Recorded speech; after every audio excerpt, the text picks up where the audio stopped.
We expect to get more details on the GOP tax reform plan today. We know the border adjustment tax is out. Our next guest is one of the people who writes the tax code. Actually, he's the guy who does write it. His name is Kevin Brady, and he's the chair of the Tax Writing Committee. And the congressman joins us now. So, welcome back to the program. Good to see you on a particularly important day, sir. Good to see you, Stuart. Thank you.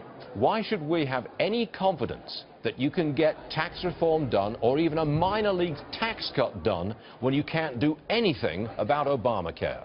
Yeah, so clearly last night's action was awfully disappointing.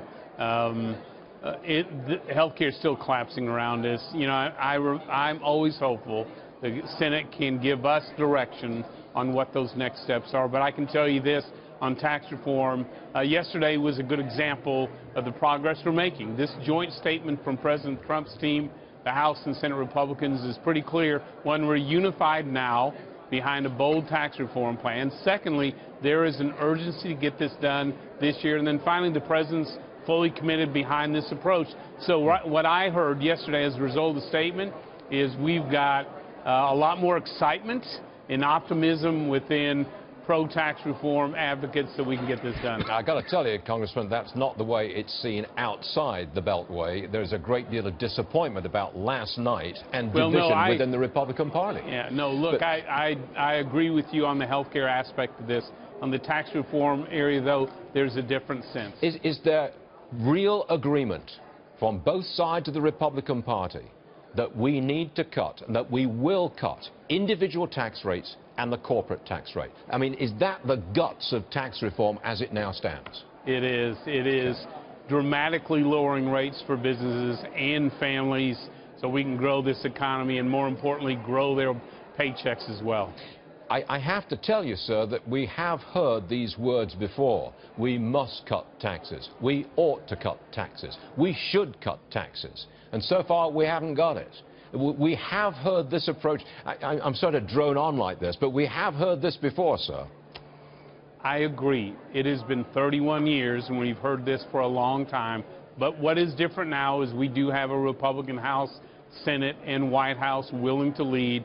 We have key unified plans, a plan going forward, and we've got strong support for this. So, look, I think we are closer than ever for delivering on it. We got a lot of work to do, Stuart, no question about it. Okay. We're continuing to work through these issues with the White House and the Senate, but boy, I'm really encouraged by the seriousness of the purpose. Okay, if there is no border tax imposed, and that's gone, how are you going to pay for the tax cuts for individuals and business? How do they pay for it? Yeah, so border adjustability is gone. While I've made the case for the importance of this, the truth is it just needs to be set aside now so we can focus on a unified plan. And so we've got more work to do as a result to get those rates on our local businesses down as far as we can. That's what we'll be spending August doing. So can I conclude that you're not going to pay for the tax cuts for individuals and business? No, do not conclude that, because, as you noticed in the statement, a priority is permanence in this tax reform. That means it balances within the budget over 10 years. That continues to be our goal, because businesses tell us, look, don't give us temporary. We need to count on this for long-term investment decisions. That's where we're headed. Well, we hear, if you're talking about paying for these cuts, we are told that President Trump is at least considering higher taxes on upper-income people. And we had the suggestion from Steve Bannon, I think it was made public, we could have a 44% tax rate on people making $5 million or more. Is it possible that we will have tax increases on some people as a way of paying for tax decreases on others? No. To be as clear as I can be, no. What I can tell you is that the Trump tax team, Senate Republicans and House Republicans, clearly said yesterday we're going to lower taxes for individuals, and we're going to create tax relief at every income level, in my view. And so that's the approach we continue to go down.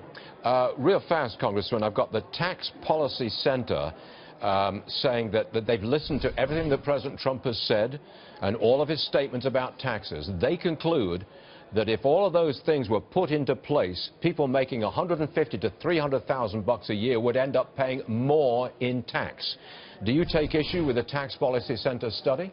You know, I haven't seen that study. What I know is we're determined to provide tax relief at every level, as we also simplify the code so people can actually understand the code they're living under. Congressman Kevin Brady, thank you very much for appearing with us today. I know it's a very difficult time for you. You're busy, but we appreciate you being here. Thank you, sir. Thank you, Stuart. Yes.